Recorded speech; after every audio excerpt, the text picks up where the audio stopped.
Hey everyone, we are back with the open hearth. We are playing Takuma Okada's Stewpot, disappearing Stewpot into my background.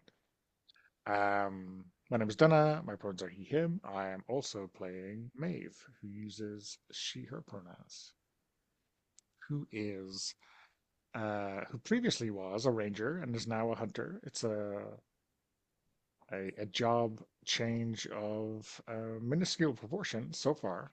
Uh, but yeah, and Maeve has a friendly panther called Azure, who is black, not blue. Um, let's do a round of intros for everyone, and then we'll jump into our first minigame for today. Can I suggest right to left, given that I started? Yes, that was my pause to make L's with my hands. I'm T, she, her. I'm playing Lucia the Blade, also she, her. A sweet little old lady, double knit cardigan, cane, concealing a vicious dueling rapier because she was previously a swashbuckler and captain of a pirate ship that she claimed she was mutinied against. Perhaps at some point we'll determine whether or not that was the truth. And she is the chef, has a very fine collection of knives, and also a whetstone to keep them sharp, a gift from her twin, Lucian, who visited us earlier.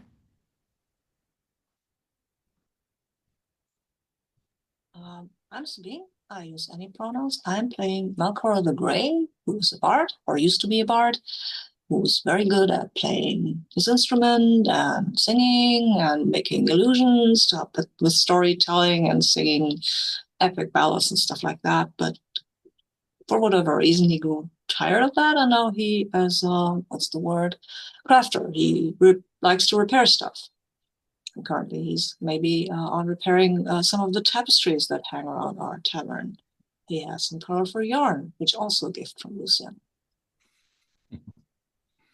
And I am Mark, he and them, and I am playing Ogrim Stormbane, he and him. Ogrim was a warrior of some sort and has retired to be the lookout for our town, and has been looking out for sure. He got a big sword. Okay. Um, so yeah, we have uh, since we first started, played three minigames. So that means we play wear and tear, where there's always something to fix or clean or pay off. Um, so the setup is anyone can play as a group decide what parts of the tavern need fixing and touching up and what you're adding to the tavern. After playing this minigame, we will increase one of our tavern ratings by one, which is great because we're rock bottom right now with our scores.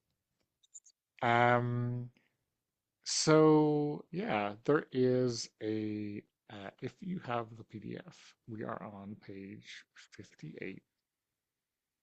There is a selection of prompts, um, but really we just decide what we're working on, and we, I guess, have a vignette or a scene or whatever it is that that idea prompts. I'll read a couple of examples. Um, Ask another player character for help. Describe how you combine one of your experiences with one of theirs to great effect. Or as you're working, you observe a town person or other player character. Describe what you learned from your observation. So I guess the game does tell us to decide which part of the tavern we are improving first, and then maybe that'll give us some ideas for what we're doing to improve it. As to, having a plan. Maybe maybe that's our thing now that we're tavern owners. Maybe that wasn't our thing before. Who knows? So the three things that we have ratings for are cuisine, atmosphere, and service. So does anyone have a thought about one of those that they really want to improve? Like after flood last time, maybe bumping up atmosphere as we're tidying everything up and repairing stuff. I also think we could do cuisine since we have a chef among That's us. true. That's true. I feel that would be nice to honor that. You may need to, we may need to all spend some time. Well, I don't know that she's going to help you getting rid of some of the traps, though. I don't think that that is Oh. helping the atmosphere. Yeah, that's true. That is true. You go to use the restroom, you come back with like, I don't know, some sort of bear trap hanging off of your arm. Oh, okay. One of those until now very normal parts of that description of Atmosphere 1 is things feel slightly off. So Mhm. maybe that's what we're getting rid of. Oh, I like that. The upgrade in Atmosphere is the 2, which is a little plain but homey, not a bad place to get a good night's sleep. Okay. What do we think of that? Is that what we're aiming for? Yeah, I mean, obviously, there's probably some other stuff than getting rid of traps, but we will we'll leave that to the mini game to determine.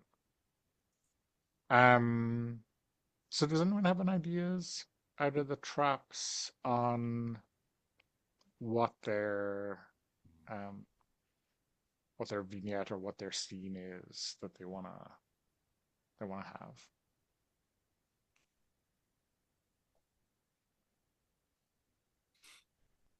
Maybe we can use the tapestries to strategically hide some of the trap triggers. Like if you can trigger the trap, it doesn't really matter that it's there.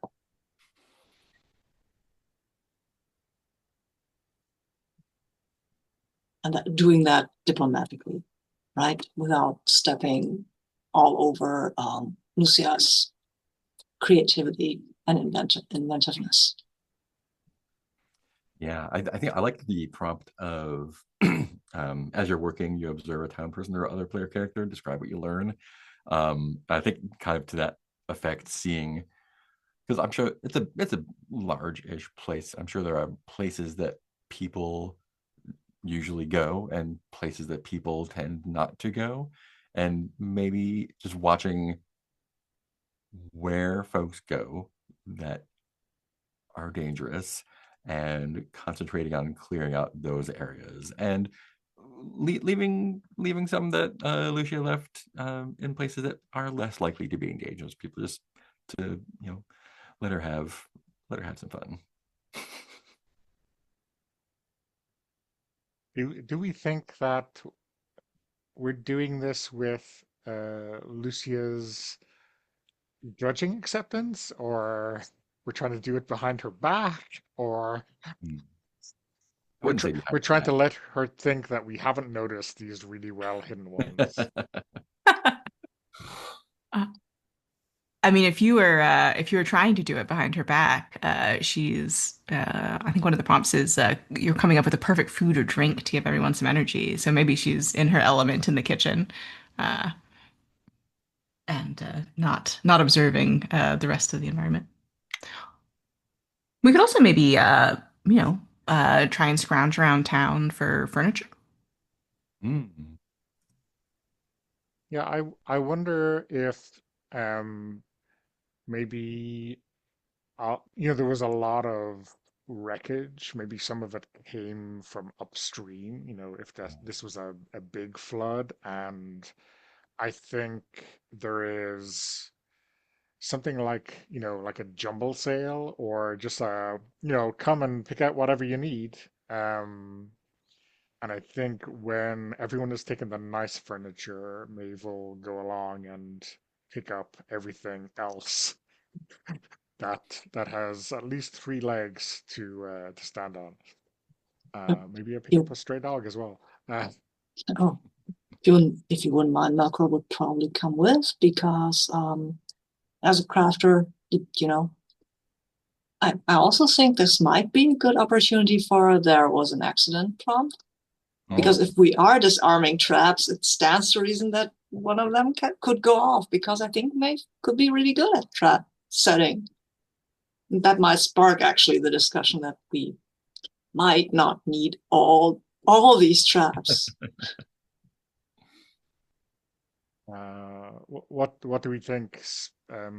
T, what do you think is Lucia's kind of most prized trap that one of us inadvertently sets off? Oh, it's probably something outside her bedroom. Um, hmm. And it would be something that would make enough noise that she'd wake up if she were asleep. Um, oh, you know what it is? It's like a net with a bunch of darts around the edge, and if you step on the wrong board, it'll sort of like come out and pin you to the wall so that you can be dispatched of at her leisure. Oops. Yeah. Mhm. Less lethal. Yeah. Mhm. Who do we think is the victim? Is this one of us, or uh, does anyone Could think it's them? could be me because I might be more interested in the structural integrity of this place because we did take a little beating during the Mm. flood, and maybe I'm checking like what do I need to repair. Oops.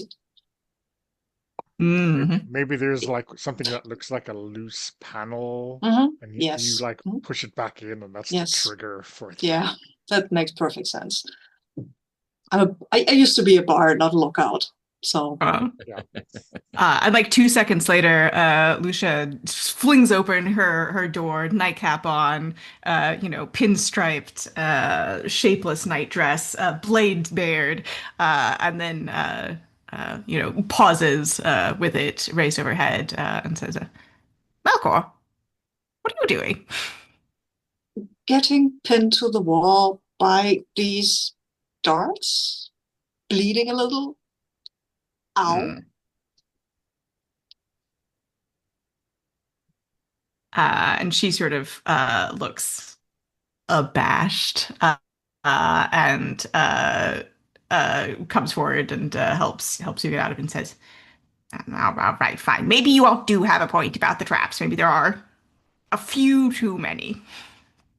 Yeah, I was looking for the structural damage and I forgot to check for traps. Sorry. Guess but yeah, also maybe limit them to the areas where we actually might want to have traps.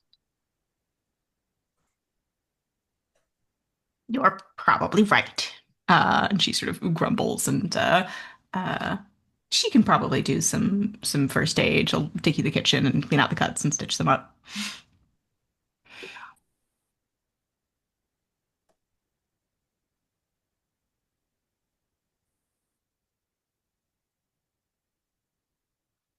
Do we have any more little vignettes that we want to add? Are we happy with that? I think it's great for me.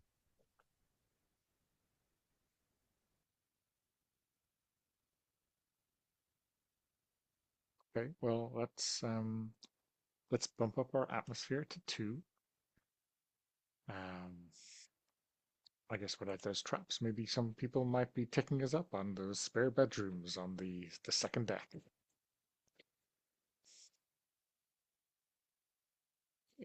Great. Uh, I so wonder how we advertise this. Come see us today with less traps. Just don't try to steal from us. Then you should be fine then.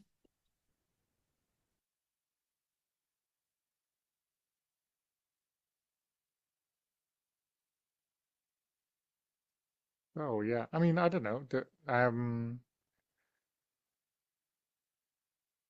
A fair wind now with less whirlpools or less krakens or whatever we think is a good code for unexpected badness.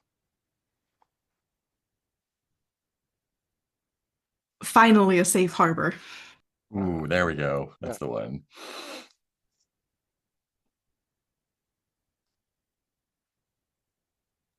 Special 2 for 1 on draft beers before 4 p.m. or whatever. And if you encounter one of the remaining traps, free beer. Yeah. It's like a scavenger hunt. Yeah. I mean, we need to find all of those, right?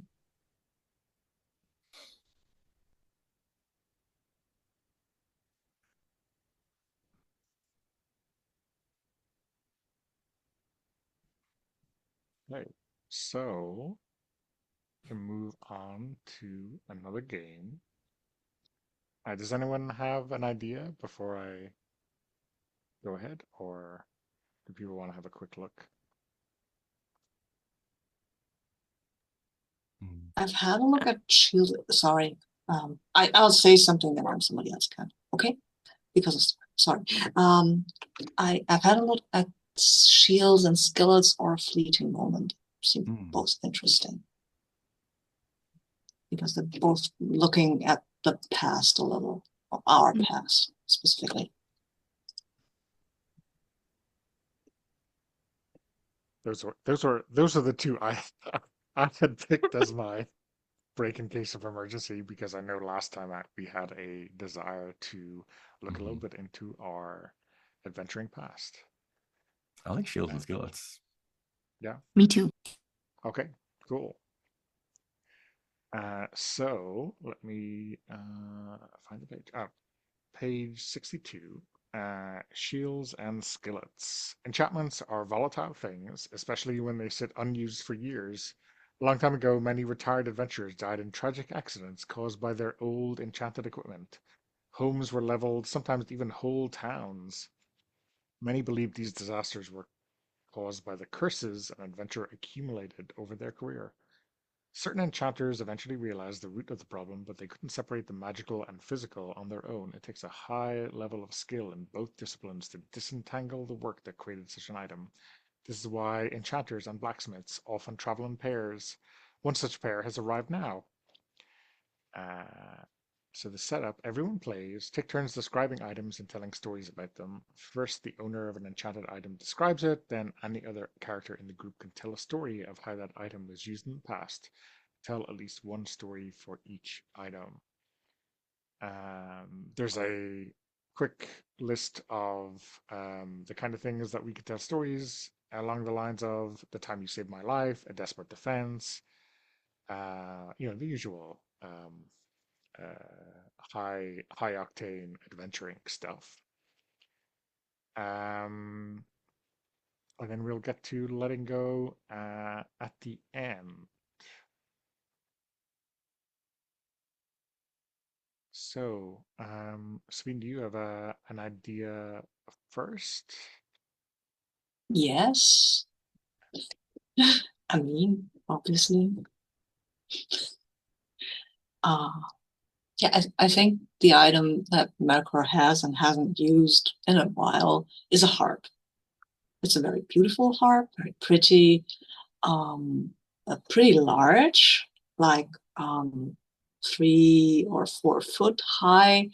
It's quite indestructible. It has runes on it and glows slightly in the dark, maybe, and it plays incredibly sad music.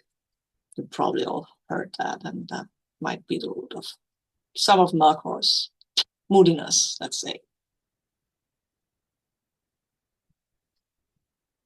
I mean, I remember this time we were at the kingdom. There was a great big wedding, or at least this was like the pre-wedding feast when these two kingdoms were coming together. And I'm not sure, maybe it was something in the wine that um, interacted with the mournful songs, which were, maybe not entirely appropriate, but we thought it sounded fine, and everyone, everyone who was there, um, kind of turned into, teenagers. They turned into mopey, discontentful teenagers. Yeah, emo teens. Which which I guess would have been okay and amusing for a while, but when the two monarchs were, dissing each other's taste in finery and cutlery, and I mean, who even uses the fork nowadays? Um, it was we said enough. We have to do something to protect ourselves and everyone else against this the emo anthem that Melkor had played.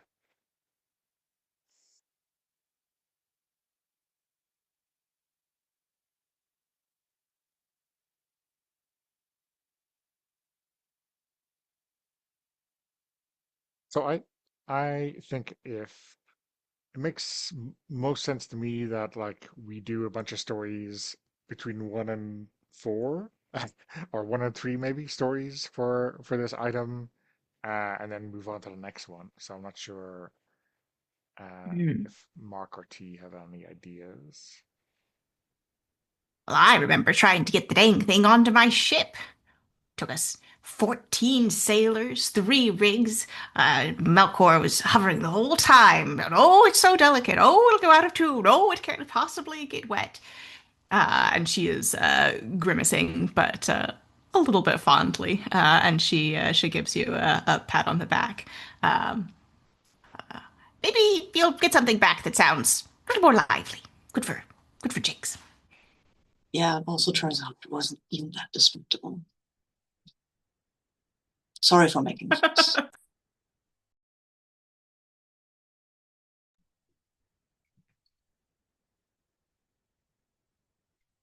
My main memory of it was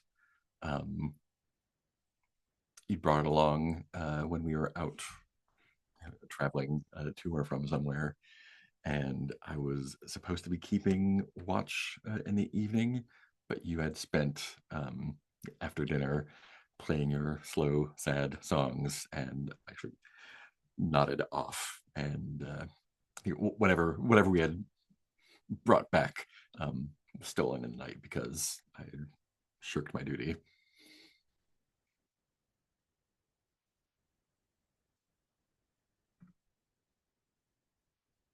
I hope you had nice dreams at last.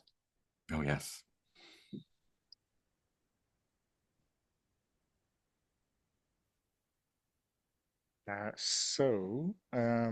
Sabine, now you get a chance to let go. The Okay. enchanter and the blacksmith are ready. Once everyone has told their stories, the item's owner tells the group how they got it in the first place. Um, so I mean, it says for each weapon, but I guess for each item, flip a coin. Yeah, Um, I think we should all have items here, right? Everybody should start describing their own item. And then we tell stories about it. And then we uh, do the letting go thing. Right? Or am I well, reading this yeah, wrong? the way I'm reading this is we do like one item at a time. So Okay. you identify it, we tell stories, and then we figure out Okay. whether it's safely disenchanted. Um, Okay. How many coins am I supposed to flip, and how am I even supposed to flip coins? oh, Yeah. well, I guess we could roll a die and go Okay. odds and even or even and Yeah. odds. Yeah, I would do that. I So yeah, was thinking if you had a dice room or something, but if you don't, I have dice. there is a So, dice roller, but you no. can use Okay. physical ones. That's fine. Where is it? Where Um, is it? there, so in the Dead. safety tab, there are 2 links: one to the dice room and one to the cards room, which also has a d6 in it. No one. Um, Sorry. Still a little tired. Okay, and how many dice do I roll? 1, 2, 5? so yeah, you're just going to roll one. Okay. So let's say heads is evens and tails is odds. Okay. It's Um, evens. evens. So So this from one person. so I guess heads is the item is safely Mhm. disenchanted. The blacksmith asks if you would like to forge it into something new. Ooh, Um, good question. Merging into something new that would make sense, right? And the option that it says is you may give someone a keepsake made from the remnants of your enchanted item. Um, Oh, okay. I think I have an idea. Um, that we could use the harp strings as wind chimes. That would give sounds. And I have to choose one of you, right? To give it to. yes. Okay. I think I'm going to give it the wind chime too. I need to look up the character name. Sorry. Ogrim. Because, I mean, it was my song that made him fall asleep. And I think the wind chimes will also help you sleep better, but it's probably not as catastrophic as it was back then. Yes, I actually need to get to sleep these days. Um, And do you know where you got this harp in the first place? That's the other question. oh, I do. I do. Of course, I do. That was when we defeated the great gray dragon and Theanax of the southern steppes. And we found this hoard of his. And it was like, you expect gold coins, right? But this dragon took its name very seriously. It had iron coins and only iron coins. And it had some other gray stuff, though, that was kind of neat. A vanishing elven cloak and some shoes and this harp that stood there and made this mournful noise as we killed the dragon. And Malcolm thought that is really neat. Because I mean, a harp that gave us a soundtrack for when we killed a dragon. I mean, come on. Yeah, well, turns out the harp only played sad songs. Anyway, it's gone now. We have a wind chimes that will not make only sad noises, just normal wind chime noises. Makes complete sense that the gray dragon was an emo with an emo harp, right? Amazing. Okay, cool. Um, Mark T, do you want to go next or can I? Hmm.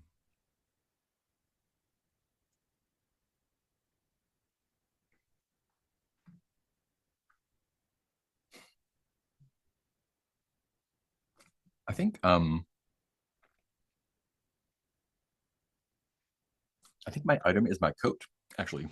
Um I think I've been wearing it's got like fur and it's long and looks heavy, and I've been wearing it through all different weather.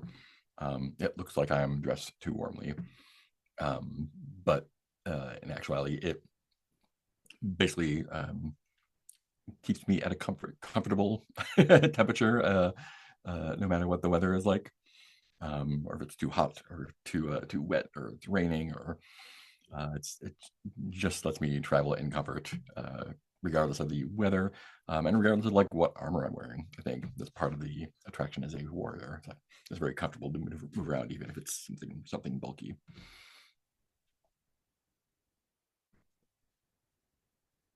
My cloak of comfort.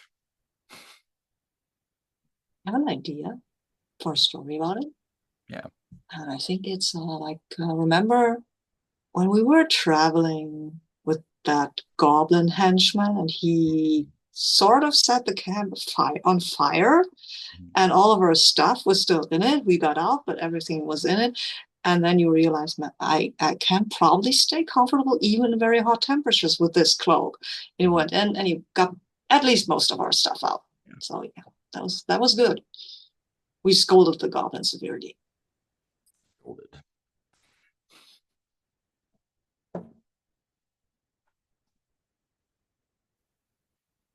I wonder if maybe on the way back from uh, that dragon's hoard, we had, no bag of holding, obviously, but we did decide to turf whatever um, really valuable stuff we had into that coat, and we just tied up the arms and used it as Mm. this drag bag. Um, because we knew that, it'd keep everything safe and it wouldn't wear and tear on the ground as we dragged it across a mountainous valley. But well, maybe not unbeknownst, but unsuspected by us in terms of what could happen. We had that dragon hatch um, because there was an egg in there, and the coat, very smart as it is, decided I know the perfect temperature to keep this thing thriving at. So, a dragon head pokes out of the arm or out of the collar and gives us all a surprise. Somehow, when that dragon flew away, it shed that coat. Maybe the coat shed it. Hmm.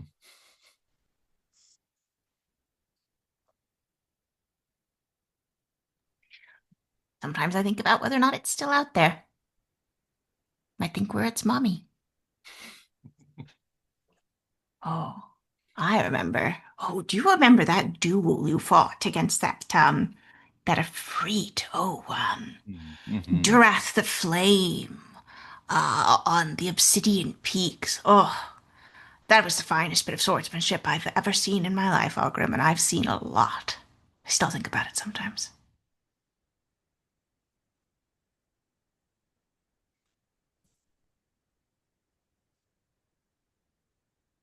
She's staring off into the distance, reminiscing. Um, so Maeve takes out this, what looks like an arrow, but it really looks like a miniaturized ballista bolt. Just exactly the right size for her bow. I think it like there's something like glistening or glinting along the metal. Maybe it's runes or some kind of old magic still kind of seeping out.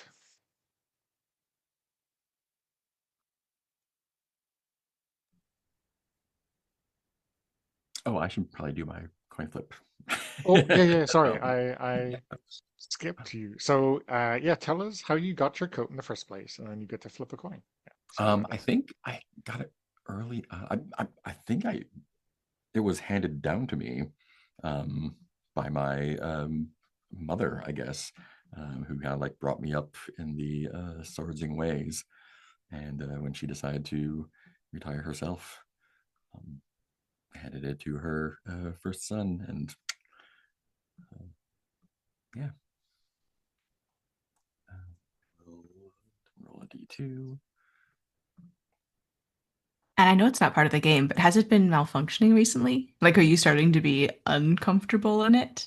Ooh, um, no, I think I've just not found it necessary.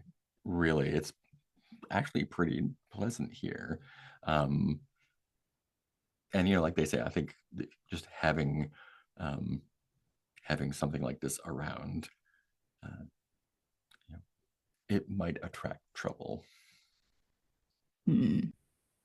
I mean, we don't really want that dragonette back to talk Right. about us, what we did to its mother. Right. True. I rolled evens, so the item is safely disenchanted. The blacksmith asks if I would like to forge it into something new. Um,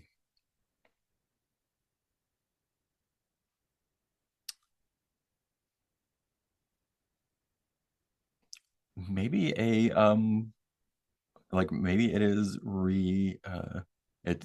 cut apart and re-sewn into a banner or a sign for the front door, the front of the place, hanging off of a mast or something that's or no the prow it's sticking out. That's glorious. If this place ever burns down, this thing will remain as a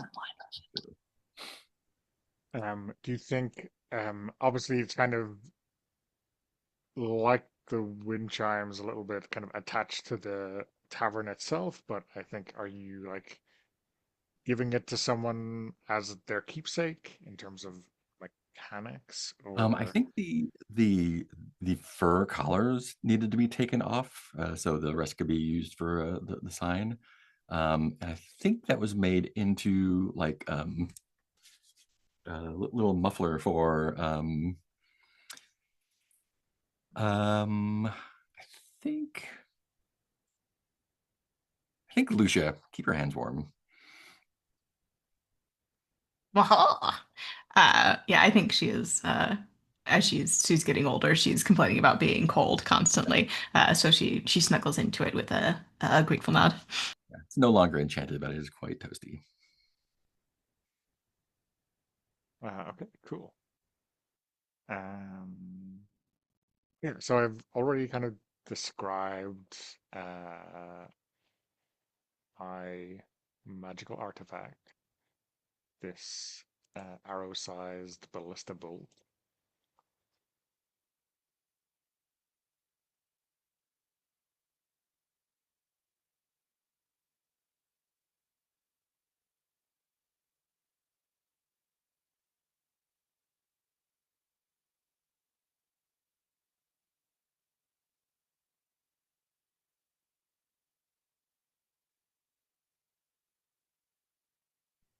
Oh, I remember after these two kingdoms went to war again after this slightly disastrous wedding thing, and we tried to kind of broker peace, and we needed to send a message to some of our allies. And I think that was one of the few times that your arrow wasn't used to pierce or kill or something, but just to fly a very, very long distance.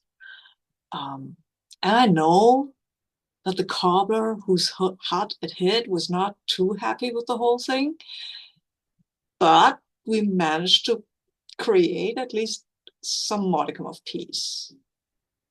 And that was due to the fact that our message got through at that day, at that time.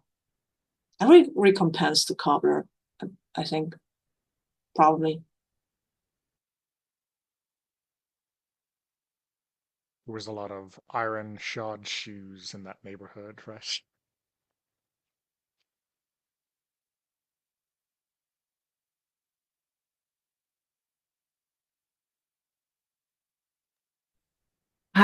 And I think Lucia sort of like reaches out as if to touch it, and then pulls her hand back and says, "I remember. Do you remember that battle? I think it's when we were trying to get to Antonax. Their sort of forces are trying to keep us pinned in that valley, and we were fighting back to back, and you took down that rock scree at the top of the pass, and it all came down, and we were just able to run out of the way as it came back. Oh, it was a. I'll be honest, I didn't think we were going to get through that one, but we did. Look at us now, innkeepers."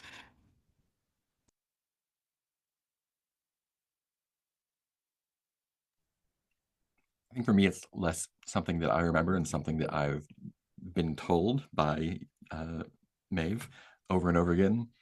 Um, Oftentimes, when we have waded into battle on the front lines there, and there's been multiple occasions where I was in immediate peril of having someone get me from behind that you've picked off with that arrow.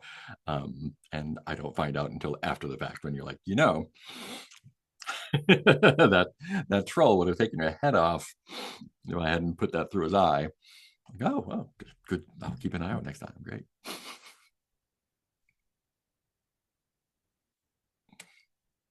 And I think maybe I recall that this was a missile that was shot at us one time. And I think in its original size, maybe there's like a voice activation command, or when it leaves the bowstring, it like grows bigger, maybe to a full ballista size. Um, and it was shot at us um, uh, almost killing me, or or or, or maybe Ogrim saved Maeve. You didn't see that one coming. Um, yeah, so I guess thankfully we've not been on the receiving end of it quite so often. And let me roll a die. Another two. Wow, we're rolling all twos. So I wonder if um, maybe the feather or the fletching um, of some unknown creature. Maybe it's not goose feather or anything like that. It's something strange, but we are left with like one part of this um, um, and it shines in this iridescent texture, and I think it's like maybe it's hooked on one of those spare harp strings, so it's like a necklace. And I think I'll give it to Melkor. That's lovely. Thank you very much. Maybe I can use it to write songs, even though I won't play them anymore, but or I can just wear it. Thank you. I think Lucia's been sort of at the end of the line with a even a retired pirate's avarice is still something. But she sort of sheepishly pulls out of her bag a spyglass that you recognize, and this is a spyglass that can see through anything. Uh, and she sort of holds it up and smiles at the three of you.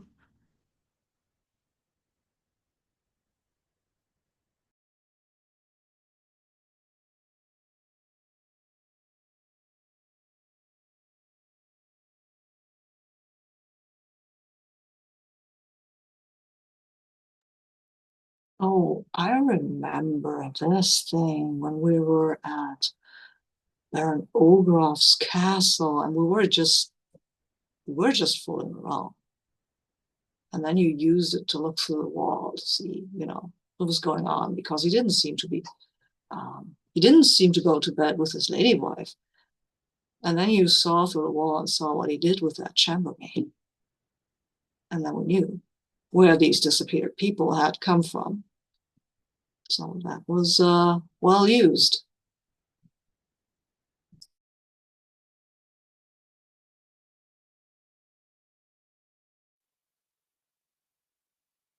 Remember when we found that silly prince who believed he was invisible? Um, and really, because he couldn't see someone, he believed that no one except that person could see him. I think he had got confused reading a book of puzzles or riddles, and you gave him this the looking um, the ice what do we call it? The spyglass? Yeah. Um, and using this, he could finally see this person from a mile on the other side of the castle, and relented in his belief that he was invisible, which I'm not sure really solved the problem of that kingdom, but it was at least less annoying.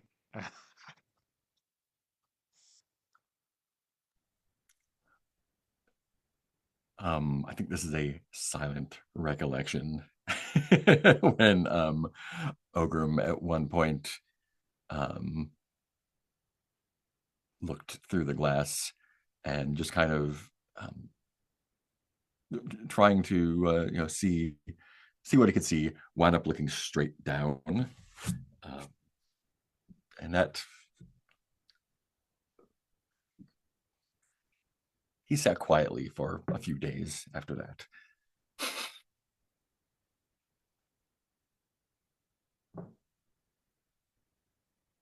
And didn't touch it again.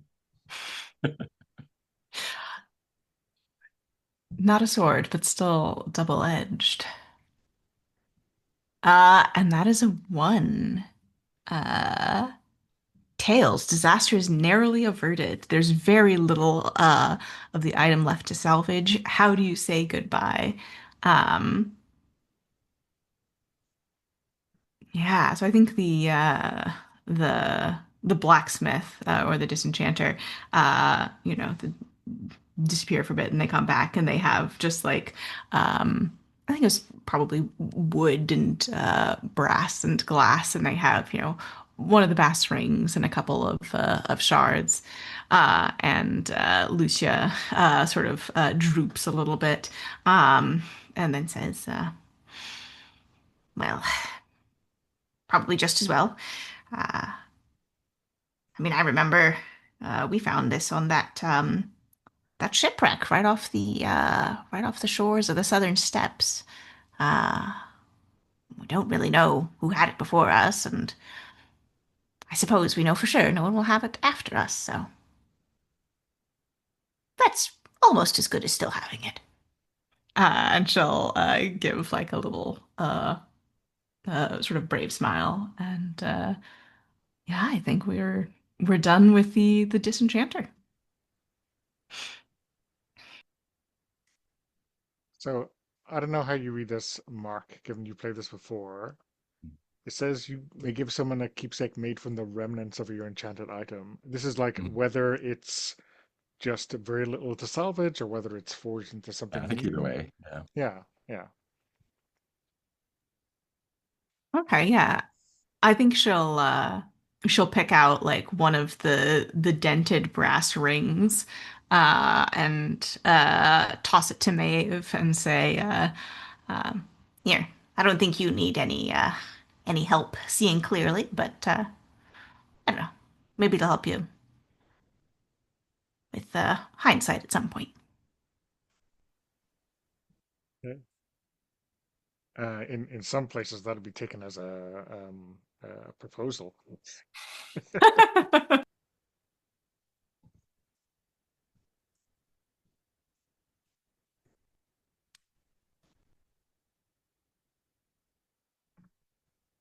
Great stuff. I'm not sure that's going to be any help if we hang it anywhere around the tavern, but I'll keep it on a string in my pocket or something. I don't know. Okay. I think, yeah, we are done with this enchanter and blacksmith.